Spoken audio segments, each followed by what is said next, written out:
ದಾರಿಗಾಗಿ ಅದಕ್ಕೆ ದಂಡ ಬಂದಿದೆಯಾ ಒಂದು.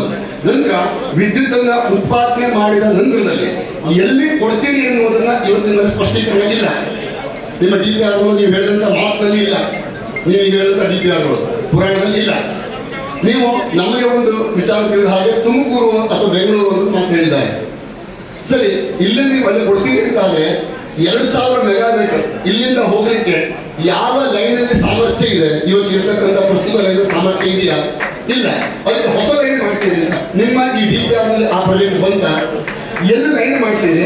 ಇಲ್ಲಿಂದ ನೀವು ಬೆಂಗಳೂರಿಗೋ ತುಮಕೂರಿಗೋ ಕರೆಂಟ್ ಕೊಡ್ತೀರಿ ಅಂತ ಆದ್ರೆ ಹೊಸ ಲೈನ್ ಮಾಡ್ತೀರಿ ಅಂತ ಆದ್ರೆ ಅದಕ್ಕೆ ಎಷ್ಟು ಲಕ್ಷ ಎಕರೆ ಜಾಗ ಹೋಗ್ತದೆ, ಎಷ್ಟು ಲಕ್ಷ ಮರ ಕಡಿತೀರಿ, ಎಷ್ಟು ಜನ ಗ್ರಾಹಕರಾಗ್ತಾರೆ.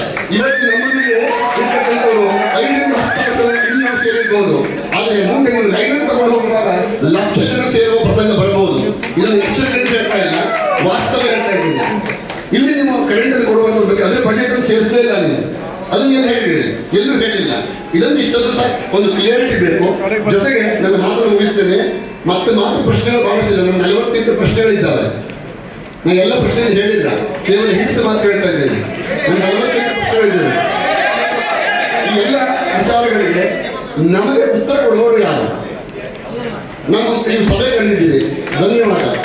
ನಮಗೆ ಉತ್ತರ ಕೊಡೋರು ಯಾರು? ಯಾರು ಕೊಡ್ತಾರೆ? ಇವತ್ತು ಪರಿಷತ್ ಕೊಡ್ತಾರ, ಮಾನ್ಯ ಜಿಲ್ಲಾಧಿಕಾರಿಗಳು ಕೊಡ್ತಾರ, ಅಥವಾ KPC ಅವರು ಕೊಡ್ತಾರೆ? KPC ಅವರು ಕೇವಲ ಒಬ್ಬ ಅಲ್ಲಿ ಅರ್ಜಿದಾರರು ಅಷ್ಟೇ, ಅವರ ಅಧಿಕಾರಿಗಳು. ಅವ್ರೇನು ಕೊಡೋ ಪ್ರಶ್ನೆಗಳೇ ಇಲ್ಲ. ಪರಿಷತ್ ಬೋರ್ಡ್ ಸಹ ನಮ್ಮ ಆಲಿಕೆಯನ್ನು ಕೇಳಿ ಹೇಳುವಂತವರು. ಆದ್ರೆ ಪರಿಷತ್ ಬೋರ್ಡ್ ಒಂದು ಶಾಲೆ ಕಟ್ಟಬೇಕು ಅಂತ ಆದ್ರೆ ಒಂದು ಪರವಾನಗಿ ಕೊಡ್ಲಿಕ್ಕೆ ಸತಾಯಿಸಿದಂತ ದಾಖಲೆಗಳು ನಮ್ಮ ಹತ್ರ ಇದ್ದಾವೆ.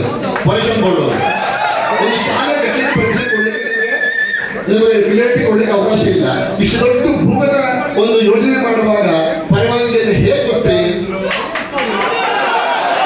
ಯಾವ ಕಾಂಚನ ಕೆಲಸ ಮಾಡ್ತಾ ಇದ್ದಾರೆ? ಕುರುಡು ಕಾಂಚನ ಕೆಲಸ ಮಾಡ್ತಾ ಇದ್ದಲ್ಲ, ಇದನ್ನು ಯೋಚನೆ ಮಾಡಬೇಕು. ಹಾಗಾಗಿ ಎಲ್ಲ ಯಾರ್ಯಾರು ಇಲಾಖೆಯನ್ನು ಪರವಾನಗಿ ಕೊಡಲಿ ಅಂತ ಹೇಳಿದ್ರೆ 13 ಇಲಾಖೆಗಳು, ಆ 13 ಇಲಾಖೆಯ ಪರವಾನಗಿ ದಯಮಾಡಿ ನಮಗೆ ಸಹಾಯ ಕೊಡಿ. ಜೊತೆಗೆ ನಮ್ಮ ಅಹವಾಲಿನ ನೋವು ಸುರಂಗದ ಮಾರ್ಗದ ಮೇಲೆ ಇರತಕ್ಕಂಥ ಜಿಲ್ಲಾಧಿಕಾರಿಗೆ ಅರ್ಥ ಆಗ್ಬೋದು. ದಿನ ನೀವು ಆ ಶಬ್ದವನ್ನು ಕೇಳಿದ್ರು, ಪ್ರಾಣಿಗಳನ್ನ ನೋಡಿಕೊಂಡು ಇವತ್ತು ಇಲ್ಲೇ ಇರುವ ಪ್ರಸಂಗ ಆಗಿದೆ. ಹಾಗಾಗಿ ಇಲ್ಲಿರ್ತಕ್ಕಂಥ ಪ್ರಾಣಿ ಸಂಕುಲ, ಜೀವ ಸಂಕುಲ, ಜಲ ಸಂಕುಲ ಇವತ್ತು ಅಧ್ಯಯನ ಆಗ್ತಾ ಇದೆ. ಎಷ್ಟೋ ಜಲ ಜೀವರಾಶಿಗಳ ಬಗ್ಗೆ ಅಧ್ಯಯನ ನಡೀತಾ ಇದೆ. ಅಧ್ಯಯನ ಆಗುವ ಮೊದಲೇ ಅದರ ಹತ್ಯೆ ಮಾಡುವಂತ ಕೆಲಸ ಆಗ್ತಾ ಇದೆ. ಇಷ್ಟನ್ನ ಹೇಳಿ ನನ್ನ ಸಂಪೂರ್ಣ ವಿರೋಧ ಇದೆ. ಈ ವಿಚಾರಕ್ಕೆ ಸಂಬಂಧಪಟ್ಟಂತೆ ನಾವು ಇದ್ದಾರೆ. ಬಹುಶಃ ಲಕ್ಷ ಸಂಖ್ಯೆಯ ಎಲ್ಲ ಸಾರ್ವಜನಿಕರ ಅಹವಾಲು ಸಹ ಇದನ್ನ ವಿರೋಧ ಸ್ಪಷ್ಟಪಡಿಸ್ತಾ